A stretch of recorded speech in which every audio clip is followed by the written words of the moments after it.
உண்மை வழி நடந்திடும் உத்தமனுக்கென்றும் கர்த்தர் துணை.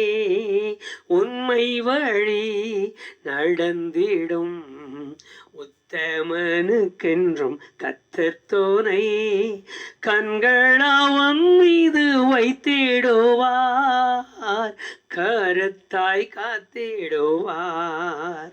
கண்களவன் மீது வைத்திடுவார், கருத்தாய் காத்திடுவார். கர்த்தரை நம்பியே ஜீவிப்போம், கவலை கஷ்டங்கள் தீர்ந்திடும். கைவிடா காத்திடும் பரமனின் கரங்களை நாம் பற்றி கொள்வோம். கைவிடா காத்திடும் பரமனின் கரங்களை நாம் பற்றி கொள்வோம்.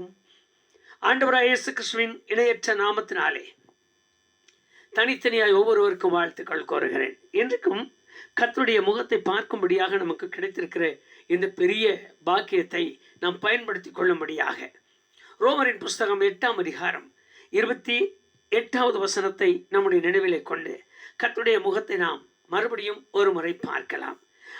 இங்கு எழுதப்பட்ட அந்த வார்த்தையை கொஞ்சம் நாம் நம்முடைய சிந்தனைக்கு கொண்டு வருவோமானால், நம்மை சூழ்ந்திருக்கிற நெருக்கம், போராட்டங்கள், நம்மோடு நம்மை நெருக்கி செயல்படுத்துகிற எல்லாவற்றிற்குமே நாம் தப்பித்துக் கொள்வதற்கான ஒரு போக்கு உருவாகும் என்பதை நான் அறிந்திருக்கிறேன். காரணம், அவருடைய தீர்மானத்தின்படி அழைக்கப்பட்டவர்களாய் அவரிடத்தில் அன்பு கூறுகிறவர்களுக்கு சகலமும் நன்மைக்கு ஏதுவாக நடக்கும் என்று வேதத்தில் தெளிவாய் எழுதியிருக்கிறதை நாம் வாசிக்கலாம். அந்த வேத வசனத்தை மறுபடியும் நினைவு கொள்ளுங்கள். அவருடைய தீர்மானத்தின்படி அழைக்கப்பட்டவர்களாய் அவரிடத்தில் அன்பு கூறுகிறவர்களுக்கு சகலமும் நன்மைக்கு ஏதுவாய் நடைபெறுகிறதாம்.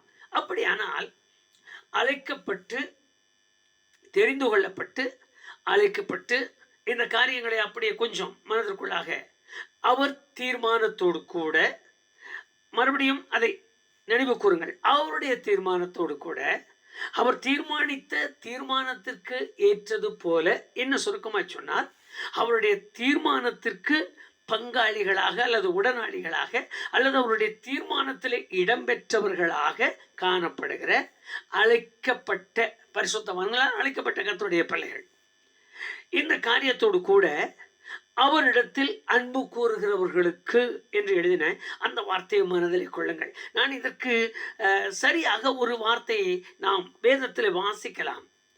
சகலமும் நன்மைக்கு ஏதுவாக நடக்கிறது என்று எழுதின இந்த வார்த்தையினுடைய நிலையை எண்ணும் பொழுது எரேமியா தீர்க்கதரிசன புஸ்தகம் 31வது அதிகாரம் 15வது வசனத்தை, மத்தேயு சுவிசேஷம் 2ஆம் அதிகாரம் 17-18 வசனங்களையும் நம்முடைய நினைவிற்கு கொண்டு வரலாம். இங்கு எழுதின அந்த வார்த்தை ரொம்ப வித்தியாசமானது. தேவனாலே நேசிக்கப்பட்ட ஒரு மகளாய் காணப்பட்ட ராகேல். அந்த ராகேலை நாம் எண்ணி பார்க்கும் பொழுது அவர்கள் செய்த ஒரு காரியமே, ஒரு செயல், ஒரு விதத்தில் அது தகப்பனிடத்திலிருந்து திருடின பொருளாய் காணப்பட்டாலும், அதை விவரமாய் நான் சொல்லவில்லை, தகப்பனிடத்தில் திருடின பொருளாய் காணப்பட்டாலும் அந்த மகள் செய்த பெரிய அதிசயம் உங்களுக்கு தெரியும். அப்பா அவைகளை எல்லாம் தேடி கொண்டு வரும் பொழுது அப்பாவுக்கு முன்னாக அந்த தாய் அவைகளை என்ன செய்தார்கள் என்று நீங்கள் அறிவீர்கள். அது ஒரு பெரிய வித்தியாசமான செயல். அப்படி இருக்க வேண்டிய பொருளை அப்படி அவர் செய்திருக்கிறார் என்பதற்கு அடையாளம் காட்டியிருக்கிறார்கள். அந்த தாய்க்காக நான் ஆண்டவருக்கு நன்றி சொல்லுகிறேன். இதில் விசேஷமாக இங்கு ராகேல் தன் பிள்ளைக்காக அழுது ஆறுதல் அடையாதிருக்கிறாள் என்று எழுதியிருக்கிறது. அவள் தன் பிள்ளைக்காக அழுதால் அவள் ஆறுதலே அடையாமல் இருக்கிறாள் என்று எழுதின அந்த வார்த்தையை தான் நான் நினைவிலே கொள்ளுகிறோம்.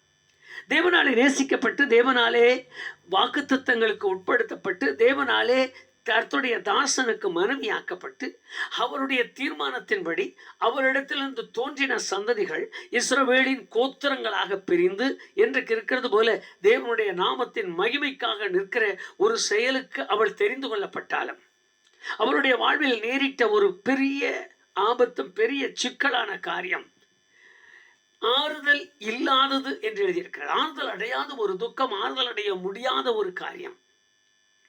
வேதம் அப்படி ஏன் சொல்லுகிறது?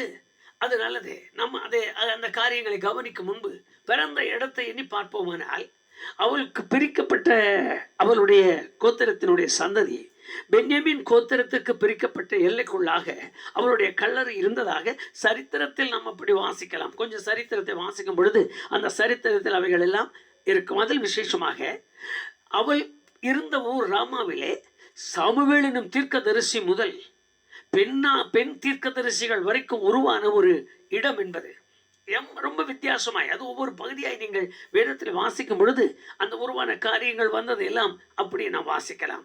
ஆனால் இங்கு பிள்ளையின் நிமித்தமாக ஆறுதல் அடையாதிருக்கிற ஒரு துக்கம் நிறைந்த சம்பவத்தில் அவள் அகப்படுகிறாள். நீங்கள் மத்தேயு சுவிசேஷம் 2ஆம் அதிகாரத்தில் இந்த சம்பவத்தை அப்படியே வாசிக்கலாம். தீர்க்கதரிசியாகிய எரேமியா சொன்ன அந்த தீர்க்க தரிசனம் மத்தேயு சுவிசேஷத்தில் நிறைவேறுகிறதை பார்க்கலாம். இங்கு அருமையான ஒரு சூழ்நிலை சந்தர்ப்பங்கள் நடந்தது. அங்கு ஆண்டவர் பிறந்த பின்பு சாஸ்திரிகள் தேடி அரண்மனைக்கு வந்தார்கள். அரண்மனையிலே அவர் பிறக்கவில்லை, இங்கு அவர் இல்லை என்று அவர்கள் கண்டவுடன் அவர் பிறந்த இடத்தை தேடி கண்டுபிடித்து எனக்கு சொல்லிக் கொடுங்கள் என்று அந்த அரசனும் அவர்களுக்கு கட்டளை கொடுத்து அனுப்பினான். சாஸ்திரிகள் தேடினார்கள். அவர்களுக்கு நட்சத்திரம் வழிகாட்டி அருமையான ஆண்டவர் பிறந்த அந்த இடத்தை காண்பித்தது. அவர்கள் துதித்தார்கள், ஸ்தோத்தரித்தார்கள். புறப்படும் பொழுது தேவ சத்தம் அவர்களுக்கு வெளிப்படுகிறது. நீங்கள் வந்த வழியாய் போய் அவனை பார்க்க வேண்டாம், வேறு வழியாய் போய் விடுங்கள் என்று. இவர்கள் போன பின்பு அங்குள்ள சூழ்நிலைகள் சந்தர்ப்பங்கள் மாற்றப்பட்டதால் அரசன் ஒரு உத்தரவு போடுகிறான். நம்முடைய தேசம் முழுவதும் 2 வயதுக்கு உட்பட்ட எல்லா ஆண் பிள்ளைகளையும் கொன்று விடுங்கள் என்று, கொலை செய்து விடுங்கள். இந்த கட்டளை பிறந்த பின்பு ஆண் பிள்ளைகளை பெற்றிருக்கிற வீடுகளில் அவர்கள் நுழைந்து 2 வயதுக்குட்பட்ட குழந்தை, ஒருவேளை 2 வயது என்பது சரியா இருக்கிறதோ இல்லையோ, அதற்கு மேல் உள்ளதுக்கு எல்லாம் 2 வயதுக்குட்பட்ட எல்லாம் கொன்று விடுங்கள் என்றார்.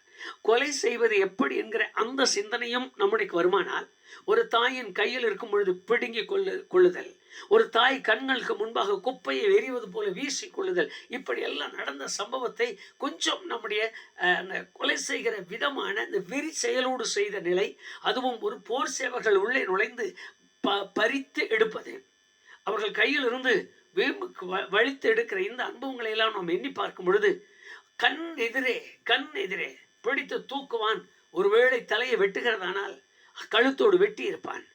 கண் பெற்ற பிள்ளை துடித்து கொண்டு கிடக்கிறதை பார்ப்பார்கள். ஒருவேளை கத்தியால் குத்துகிறதுனால் நெஞ்சிலே உருவ குத்தி அப்படியே கீழே போட்டு விடுவார்கள். எப்படி துடித்திருக்கும் என்று பாருங்கள். இந்த கொலை செய்கிற சம்பவங்களை ஒரு தாய் தன் கண் எதிரே பார்த்து கொண்டு துடித்தவளாக, இந்த ஒரு நிலையில்தான் அவள் ஆறுதல் அடையாது இருக்கிறாள் என்று எரேமியா சொன்ன வார்த்தை நிறைவேறுகிறது. தேடி தேடி பார்க்கிறாள். எந்த பக்கமும் ஆறுதலுக்கு வழி இல்லை, அவளை தேற்றுவதற்கு வழி இல்லை, என் மகனை திரும்ப பெற்றுக்கொள்வதற்கு வழி இல்லை. இப்படிப்பட்ட இக்கட்டான ஒரு நிலையில் தேவனிடத்தில் அன்பு கூறுகிற அல்லது கர்த்தரை நேசிக்கிற ஜனங்களுடைய துக்கமும் சோர்வும் இருக்குமானால் என்பது போல இருக்கும் என்பதை போலத்தான் இந்த சம்பவங்கள் எல்லாம். கண் எதிரே ஆபத்து, கண் எதிரே கலக்கம், கண் எதிரே இழப்பு, கண் எதிரே மனவியாகுலம், கண் எதிரே ஆறுதல் அடையாதிருக்கிற நிலை. எவ்வளவு ஜெபிக்கிறோம், எவ்வளவு பாடுகிறோம், எனக்கு அந்த காரியங்கள் கிடைக்காத ஒரு நிலை. எல்லா சூழ்நிலைகளையும் நான் எண்ணி பார்க்கிறேன். இந்த விஷயத்தில் எனக்கு நிம்மதி இல்லை என்று சொல்லுகிற ஒரு பரிதாபமான நிலை. இந்த விஷயத்தில் இன்னும் எனக்கு ஆண்டவர் பதில் கொடுக்கவில்லை. இந்த விஷயத்தில் ஆண்டவர் தடை செய்யவில்லை. இந்த விஷயத்தை ஆண்டவர் அனுமதித்திருக்கிறார்.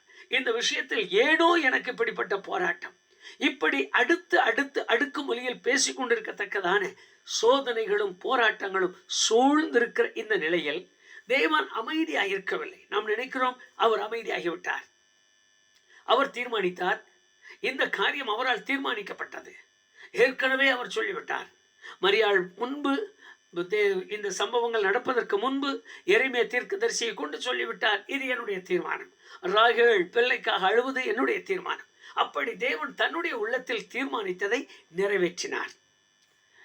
அருமையான கர்த்தருடைய பிள்ளைகளை, சில வேளை நாம் ஆண்டவரிடத்தில் அன்பு கூற தொடங்கும் பொழுது நம்மை குறித்துள்ள தீர்மானங்கள் அவருடைய சன்னதியில் தீர்மானிக்கப்பட்டதா இருக்குமானால் நம்மை குறித்த காரியங்கள், நம்மை குறித்த வாழ்க்கையில் நாம் செய்ய வேண்டிய அல்லது அனுபவிக்க வேண்டிய அல்லது அவராலே பெற்றுக்கொள்ள வேண்டிய காரியங்கள் அவரால் தீர்மானிக்கப்பட்டதா இருக்குமானால், ஒருவேளை ராகேலை போல துக்கம் நிறைந்த தீர்மானங்கள், உபத்திரவம் நிறைந்த தீர்மானங்கள், மனவேதனை நிறைந்த தீர்மானங்கள், இழப்புகள் நிறைந்த தீர்மானங்கள், மறுபடியும் ஆறுதல் பெற முடியாது என்று சொல்லுகிற தீர்மானங்கள், இனி நான் என்ன செய்வேன், யார் எனக்கு பின்னால், யார் எனக்கு முன்னால், நான் எப்படி வாழ்வேன், நான் எப்படி என் காலங்களை கழிப்பேன், என்னுடைய வாழ்க்கையில் போராட்டம் என்பதே எனக்கு காரியமாக இருக்குமானால் எப்படி நான் மீண்டெடுப்பது, நான் தேவனை நம்பி இருப்பதற்கு எனக்கு பலன் இதுதானா, நான் கிறிஸ்துவை ஏற்றுக்கொண்டதற்கு எனக்கு பலன் இதுதானா, நான் இரவு பகலாய் ஜெபித்ததின் பலன் இதுதானா, இன்னும் சொல்லுகிறேன் ஊழியர்களை குறித்து, நான் இரவு பகலாய் ஊழியம் செய்வதற்கு பலன் இதுதானா, நான் இரவு பகல் முழங்காலில் நின்று ஜெபிக்கிறதனுடைய பலன் இதுதானா, நான் கண்ணீர் விட்டு ஆண்டவரே ஆத்துமாக்களை தாரும் என்று ஆத்துமாக்களுக்காக ஜெபிக்கிறதின் பலன் இதுதானா, நான் இத்தனை காலங்களாய் தெய்வ பிரசன்னத்தில் அனுபவிக்க வேண்டும் என்றிருந்த தீர்மானத்தின் முடிவு இதுதானா, இப்படி கண் கலங்கி ஜெபிக்கிற அநேக நேரங்கள் நிச்சயமாக வரலாம், வந்தே ஆகும். நான் ஒரு காரியத்தை உங்களுக்கு திட்டமாய் சொல்ல விரும்புகிறேன். தீர்மானிக்கும் பொழுது எனக்கு இப்படிப்பட்டவைகளை தீர்மானிக்கிறவர் யாக்கோபு இடத்திலே கேட்டு பாருங்கள். அவர் சோதனையோடு கூட தப்பித்து கொள்ளும்படியான போக்கை உண்டாக்குவார் என்று எழுதியிருக்கிறது. அவருக்கு மகிமை உண்டாகட்டும். அவர் தீர்மானிக்கும் பொழுதே அடுத்து எனக்கு ஆறுதலையும் தீர்மானிக்கிறார் என்பதை விசுவாசிகளானாலும் ஊழியர்களானாலும் மறந்துவிடக்கூடாது. எதை எனக்கு அனுமதிக்கிறாரோ, எதை எனக்கு அவர் கட்டளையிடுகிறாரோ, எதில் நான் பழக வேண்டும் என்று விரும்புகிறாரோ, எதில் நான் இருக்க வேண்டும் என்று விரும்புகிறாரோ, அதில் நடுவில் எனக்கு ஒரு ஆறுதலையும் விளங்க பண்ணுகிற தேவன், எனக்கு ஒரு ஆறுதலையும் கட்டளையிடுகிற தேவன். வேதத்தை வாசித்து பாருங்கள். அந்த எரேமியா தீர்க்கதரிசன புஸ்தகத்தில் அருமையாக எழுதியிருக்கிறது. 16வது வசனத்திற்கு நம்முடைய கவனத்தை திருப்புங்கள். எரேமியா 31:16. அங்கே எழுதின வார்த்தையை பாருங்கள். என்ன நேர்த்தியாக எழுதியிருக்கிறார். நீ அழுது கொண்டிருக்கிறாய், உனக்கு ஆறுதல் இல்லை, ஆறுதல் அடையாது இருக்கிறாய், ஆனால் சோர்ந்து போக வேண்டாம், பயப்பட வேண்டாம், கலங்க வேண்டாம். இந்த வார்த்தைகளோடு கூட அவர் சொல்லுகிறது, உன் கிரியைகளுக்கு பலன் உண்டு, உன் கிரியைகளுக்கு பலன் உண்டு. அந்த கிரியைகளை மாத்திரம் 1-2 மனதிற்குள்ளாக கொண்டு வாருங்கள். நம்ம இடவசனத்தோடு கூட இணைந்து போவதற்கு நமக்குள்ள சந்தர்ப்பங்கள் ஆகாது. கொஞ்சம் இணைந்து எடுத்து பாருங்கள். ஒரு கிரியை, ஒரு குழந்தையை மடியிலே வைத்து அவள் உணவு ஊட்டி கொண்டிருக்கிறாள் என்று வைப்போம். அல்லது ஒரு குழந்தையை தன் மடியிலே வைத்து அதற்கு பால் ஊட்டி கொண்டிருக்கிறாள் ஒரு தாய். திடீரென்று ஒரு போர்ச்சவன் வருகிறான், கையில் தூக்கி எடுக்கிறான். அந்த தாயினுடைய கிரியை, தாயினுடைய செயலை பாருங்கள். காப்பாற்ற வேண்டும் என்று துடியாய் துடித்து காலை பிடிச்சு எடுப்பதும், கையை பிடிச்சு எடுப்பது, விடமாட்டேன் என்று தடுப்பதும், அந்த விடமாட்டேன் என்று தடுக்கிற சூழ்நிலையில் நடக்கிற சம்பவத்தை தான் இப்பொழுது நினைவிற்கு கொண்டு வாருங்கள். போர்ச்சேவகனும் இழுப்பான், பெற்ற தாயும் இழுப்பாள். தாய் அவன் பிச்சுட்டு போனா பரவாயில்லன்னு இழுப்பான். தாய் இதுக்கு மேல இழுத்தா கால் வலிச்சா, இதுக்கு மேல இழுத்தா ஐயோ குழந்தை கத்துமே, இதுக்கு மேல இழுத்தா எப்படி விட்டுருவாங்க. அந்த அனுபவத்தை கொஞ்சம் பாருங்க. அந்த கிரியைகள், அந்த சந்தர்ப்பத்தை மாத்திரம் பாருங்கள். அருமையான கர்த்தருடைய பிள்ளையை, நான் தேவனை நம்பி ஆராதிக்கிறேன் விருதாவாக அல்ல. நான் தேவனை நம்பி ஆராதிக்கிறேன் ஏதோ ஒரு காரியத்திற்கு சொன்னார்கள் என்பதற்கல்ல. வேதத்தில் எழுதியிருக்கிறது, நான் செய்கிற கிரியைகளை அவர் காண்கிறாராம். எவ்வளவு கவனமாய் பார்த்திருப்பார். ஒரு தாயினுடைய இழுவையை, ஒரு தாயினுடைய துடிப்பை, ஒரு தாய் அந்த இழுப்பதும் விடுவதும், அவன் இழுக்க இவள் இழுக்க அந்த பறித்து கொண்டு போகிற தன்மை பாருங்கள். தொட்டலோடு இருக்கிற ஒரு குழந்தை அப்படியே தூக்குவான். போர் சேவகன் அதை பத்திரமா எடுக்க மாட்டான், அப்படியே தூக்கியிருப்பான். அந்த தொட்டிலை பிடித்து இந்த தாய் இழுப்பதும் அவன் இழுப்பது அப்படி ஒரு சின்ன காரியமாக மனதிற்குள் கொண்டு வாருங்கள். வேதம் என்ன நேர்த்தியாக எழுதியிருக்கிறது. உன் கிரியைகளுக்கு பலன் உண்டு. கர்த்தருக்கு ஸ்தோத்திரம் உண்டாகட்டும். உன் கிரியைகளுக்கு பலன் உண்டு. நீ எப்படி எல்லாம் தீர்க்க தரிசனம் நிறைவேறுவதற்கு, இன்னும் சுருக்கமாய் சொன்னால், என்னுடைய மனதில் நான் தீர்மானித்த தீர்மானம் நிறைவேற நீ என்ன கிரியை செய்தாயோ, எப்படி அந்த கிரியை காண்பித்தாயோ, அந்த கிரியைக்கு உனக்கு பலன் உண்டு. இனி நீ அழுது கொண்டிராய், இனி நீ அவைகளை நினைக்க மாட்டாய். உன் கிரியைகளுக்கு நான் பதில் கொடுக்கும் நாளில் இவைகளுக்கு மேலாய் நீ ஆச்சரியப்படும்படி, இவைகளுக்கு மேலாய் நீ சந்தோஷப்படும்படி உனக்கு சம்பவிக்கும் என்கிற வார்த்தையை எந்த தீர்க்கதரிசியை கொண்டு இந்த தீர்க்க தரிசனம் சொன்னாரோ அதே தீர்க்கதரிசியை கொண்டு மறுபடியும் ஆறுதலாய் சொல்கிறார். என்னை கேட்டுக்கொண்டிருக்கிற என் அன்பு சகோதர சகோதரி, கர்த்தருடைய நாமம் பலத்த துருகம் என்று எழுதியிருக்கிறது. எஸ்ஐயா தீர்க்க தரிசன புஸ்தகம் 25:4. அவர் ஏழைக்கு பலனும் எளியவனுக்கு திடனும். வேதத்தை வாசித்து பாருங்கள். அவர் திக்கற்ற பிள்ளைகளுக்கு தகப்பன் என்று எழுதியிருக்கிறது. கண்ணீரை காண்கிற தேவன் என்று எழுதியிருக்கிறது. அவர் அவைகளை துடைக்கிறார் என்று எழுதியிருக்கிறது. வேதத்தில் இருக்கிறது. யோபு சொல்லும் பொழுது அருமையாய் சொன்னார். அவர் அடிக்கிறார், அவர் கை ஆற்றுகிறது என்று எழுதியிருக்கிறது. அவர் காயப்படுத்தி காயங்கட்டுகிறார் என்று எழுதியிருக்கிறது. இவைகள் எல்லாம் நமக்கு பாடமாய் நாம் அவைகளை அறிந்து கற்றுக்கொள்ள வேண்டிய விதமாய் கற்றுக்கொள்வதற்காகவே தேவன் எழுதினார். அப்படியானால் இன்றைக்கு தீர்க்கதரிசியை கொண்டு சொல்கிறார், உன் கிரியைகளுக்கு பலன் உண்டு. நீ என்ன கிரியை செய்தாய்? நீ எப்படிப்பட்ட கிரியைகளோடு துடிக்க துடிக்க கொடுத்து கண்ணிலே பார்க்கிறாய்? உன் கண் எதிரே பிழப்பதை, உன் கண் எதிரே கொள்ளுவதை. நீங்கள் ஒரு காரியத்தை அப்படியே மனதிற்குள்ளாக கொண்டு வாருங்கள். சாலமோன் ராஜாவின் காலத்தில் 2 பேர் 2 பிள்ளைகளுக்காக வாதாடி செத்து போனதை விட்டு உயிரோடு இருக்கிறதற்காக 2 பெண்கள் இது என்னுடையது உன்னுடையது என்று அழுது துடித்து அதற்காக போராடினார்கள். அரசன் ஒரு பட்டயத்தை கொண்டு வாருங்கள், இதை 2ஆய் பிளந்து ஆளுக்கு பாதி கொடுங்கள் என்று சொல்லும் பொழுது வேதத்தில் எழுதியிருக்கிறது. ஒருவள் சொல்லுகிறார், பிளந்தே போடு, உனக்கும் வேண்டாம் எனக்கும் வேண்டாம், எனக்கு ஏற்கனவே குழந்தை இல்லை, செத்து போச்சு, நாடு இல்லாமல் இருக்கும்போது நீயே இருக்க, 2ஆவே பிறந்துரு. அப்படி ஒரு எண்ணத்தில் இன்னொருவள் சொல்லுகிறாள். அதுக்கு வேதத்தில் அதற்கு ஒரு அர்த்தமான வார்த்தை எழுதியிருக்கிறது. அவள் குடல்கள் துடித்தது என்று. அப்படியானால் ஒரு தாயின் கொன்றுவிடு என்று சொல்லும் போதே ஒரு தாயின் உள்ளம் துடிக்குமானால், கண்ணெதிரே 2ஆய் பழக்கும் பொழுது, கண்ணெதிரே வெட்டும் பொழுது, கண்ணெதிரே குத்தும் பொழுது, கண்ணெதிரே தூக்கி வீசும் பொழுது ஒரு தாயின் உள்ளம் என்ன துடிக்கும்? அந்த துடிப்புக்குரிய பலன் உண்டு என்று சொல்லுகிறார். உண்மைதான், தேவன் நல்லவர். என்னை கேட்டுக்கொண்டிருக்கிற என் அன்பு சகோதர சகோதரி, சோர்ந்து போக வேண்டாம், பயப்பட வேண்டாம். என்ன கிரியை நடந்தாலும் சரி, என்ன இழப்புகளானாலும் சரி, எதில் நான் சோர்வுற்று, எதில் நான் பலனுற்று, எதில் நான் மறுபடியும் பலன் கொள்ள முடியாமல் போகிற நிலை இருந்தாலும் சரி, கிரியைகளுக்கு பலன் உண்டு. நான் என்ன மாதிரி பொறுக்கிறேன், என்ன மாதிரி சகிக்கிறேன், என்ன மாதிரி அவமானத்தை தாங்குகிறேன், என்ன மாதிரி இழப்புகளை நான் மிக பொறுமையோடு சகித்து கொண்டிருக்கிறேன், அவைகளை தூக்கி கொண்டிருக்கிறேன், அவைகளின் மேல் நான் கவனம் செலுத்தாமல் என் ஆண்டவருக்காக நான் ஏதாகிலும் செய்ய துடித்து கொண்டிருக்கிறேன் என்கிற ஒவ்வொரு கிரியைகளின் மேலும் அவருக்கு நோக்கம் உண்டு. அந்த கிரியைகளுக்கு நிச்சயமாய் பலன் உண்டு. அழுது கொண்டிராய். வேதத்தில் திட்டமான ஒரு வார்த்தை உண்டு, நீ அழுது கொண்டிராய், இன்னோடு துக்கம் இன்றோடு முடிந்தது.